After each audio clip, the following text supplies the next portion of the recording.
মুক্তিযুদ্ধের শেষ সময় শেষ মুহূর্তে পাকিস্তানিরা হানাদার পলাইয়ে সব ঢাকা এসে জড়ো হলো। আমি ঢাকা 2 নম্বর সেক্টরে ঢাকা উত্তর মুক্তিবাহিনীতে অংশগ্রহণ করি। আমার আঞ্চলিক কমান্ডার ছিলেন নাসিরউদ্দিন ইউসুফ বাচ্চু এবং খালেদ মোশাররফ ছিল এই 2 নম্বর সেক্টরের কমান্ডার। পরবর্তীতে মেধাশূন্যতা করার জন্য দেশকে অচল করে যখন শেষ মুহূর্তে 14ই ডিসেম্বর আমাদের দেশে যাতে বুদ্ধিজীবী না থাকে, এই দেশ যদি স্বাধীন হয় তারা যাতে দাঁড়িয়ে দেশ পরিচালনা করতে না পারে, সেই জন্য তারা এই মেধাশূন্যতা শূন্য করার জন্য বুদ্ধিজীবীদের বিভিন্ন জায়গার থেকে এনে এই জায়গায় হত্যা করে তাদেরকে নিপাতিত করে।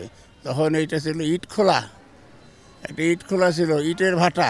দেখেন উপরে লেখা আছে, পশ্চিম দিকে লেখা আছে জেলটা যেভাবে তৈরি করা হয়েছে সেটাই স্মৃতিচারণ করে, এটাই যে একটি ইটের ভাড়া ছিল।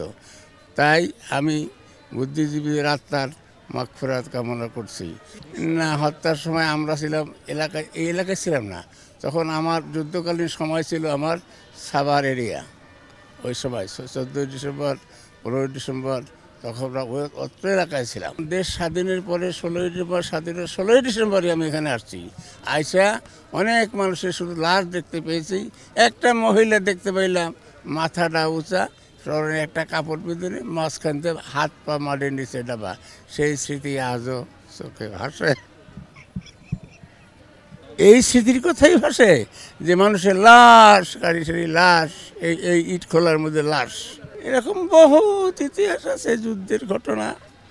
যে এই মানুষ, এই যে আমার এলাকা ছিল ওই এলাকা, এই নদীর পশ্চিম অঞ্চল, যুদ্ধকালীন সময় কেরানীগঞ্জ, সাভার, বাঁকুড়া, ওই অঞ্চলে বুঝলেন মানুষ নাই, হাজার হাজার মানুষ নদীতে ভাসছে, লাখ লাখ মানুষ নদীতে ভাসছে। আজকের স্মৃতি স্মরণ করলে চোখে জল আসে।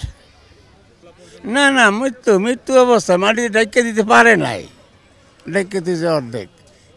এই জায়গাটাই সেই জায়গাটা তখন ছিল ইটা খোলা। মুক্তিযুদ্ধ হয়েছে, দেশ স্বাধীন হয়েছে, কিন্তু এ দেশের জনগণ এখনও স্বাধীনতা সম্পূর্ণভাবে ভোগ করতে পারে নাই।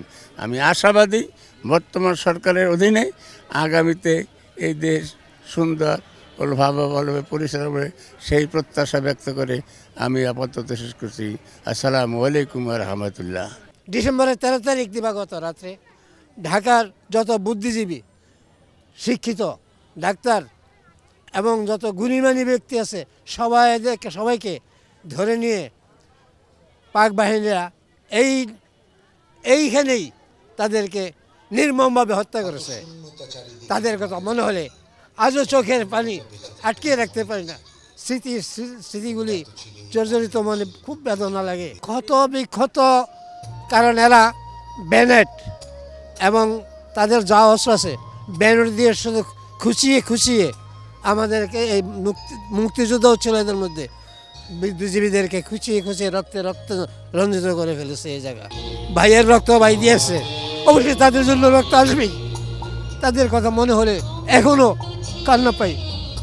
এই তো এখন কবরস্থানে গেছি, সেখানে জিয়ারত করেছি, ভাইদেরকে স্মৃতি স্মরণ করেছি, আজও তাদেরকে বলতে পারি নাই।